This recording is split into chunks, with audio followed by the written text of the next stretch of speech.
ಪಾಕಿಸ್ತಾನದಲ್ಲಿ ಬಾಂಬ್ ಸ್ಫೋಟ ಉಂಟಾಗಿ 23 ಮಂದಿ ಸಾವನ್ನಪ್ಪಿರುವಂತಹ ಘಟನೆ. ಕ್ವೆಟ್ಟಾ ನಗರದ ರೈಲ್ವೆ ಟ್ರ್ಯಾಕ್ ಬಳಿ ಆತ್ಮಾಹುತಿ ಬಾಂಬ್ ದಾಳಿ ನಡೆದಿದೆ. ಚಲಿಸ್ತಾ ಇದ್ದಂತಹ ರೈಲಿನಲ್ಲಿ ಈ ಆತ್ಮಾಹುತಿ ಬಾಂಬ್ ಸ್ಫೋಟವಾಗಿರುವಂತದ್ದು 23 ಮಂದಿಯನ್ನ ಬಲಿ ತೆಗೆದುಕೊಂಡಾಗಿದೆ. ರೈಲ್ವೆ ಹಳಿ ಬಳಿ ಇದ್ದಂತಹ 10 ವಾಹನಗಳು ಸುಟ್ಟು ಭಸ್ಮವಾಗಿದೆ. ಇನ್ನು ಘಟನೆಯಲ್ಲಿ 30ಕ್ಕೂ ಅಧಿಕ ಮಂದಿಗೆ ಗಂಭೀರವಾಗಿ ಗಾಯಗಳಾಗಿದೆ. ಪಾಕಿಸ್ತಾನದ ಕ್ವೆಟ್ಟಾ ಪ್ರದೇಶದಲ್ಲಿ ಎಮರ್ಜೆನ್ಸಿಯನ್ನ ಈಗ ಘೋಷಣೆ ಮಾಡಲಾಗಿರುವಂತದ್ದು. ಆತ್ಮಾಹುತಿ ಬಾಂಬ್ ಸ್ಫೋಟವಾಗಿದೆ. 23 ಮಂದಿ ಸಾವನ್ನಪ್ಪಿದ್ದಾರೆ. ಕ್ವೆಟ್ಟಾ ನಗರದ ರೈಲ್ವೆ ಟ್ರ್ಯಾಕ್ ಬಳಿ ಬಾಂಬ್ ಸ್ಫೋಟವಾಗಿದೆ. ಚಲಿಸುತ್ತಿದ್ದಂತಹ ರೈಲಿನಲ್ಲಿ ಆತ್ಮಾಹುತಿ ಬಾಂಬ್ ಸ್ಫೋಟವಾಗಿದ್ದಂತೆ ರೈಲ್ವೆ ಹಳಿ ಬಳಿ ಇದ್ದಂತಹ 10 ವಾಹನಗಳು ಸುಟ್ಟು ಭಸ್ಮವಾಗಿದೆ.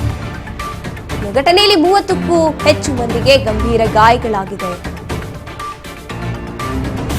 ಪಾಕಿಸ್ತಾನದ ಕ್ವೆಟ್ಟಾ ಪ್ರದೇಶದಲ್ಲಿ ಎಮರ್ಜೆನ್ಸಿ ಘೋಷಣೆ ಆಗಿರುವಂತದ್ದು ನಾವು ನೋಡ್ತಾ ಇದ್ದೀವಿ ದೃಶ್ಯದಲ್ಲಿ.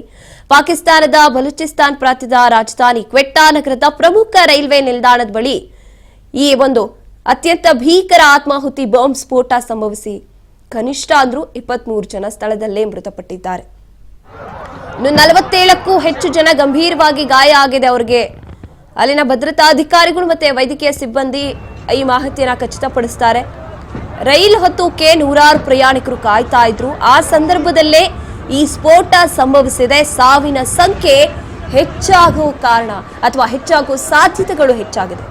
ಇನ್ನು ಸ್ಫೋಟದ ತೀವ್ರತೆಗೆ ಇಡೀ ರೈಲ್ವೆ ನಿಲ್ದಾಣ ಮತ್ತೆ ಅಕ್ಕಪಕ್ಕ ನಾವು ನೋಡ್ತಾ ಇದ್ದೀವಿ ಪ್ರದೇಶಗಳು ಅಲುಗಾಡಿ ಹೋಗಿದೆ. ಇನ್ನು ಕೆಲವು ವಾಹನಗಳು ಛಿದ್ರವಾಗಿದೆ.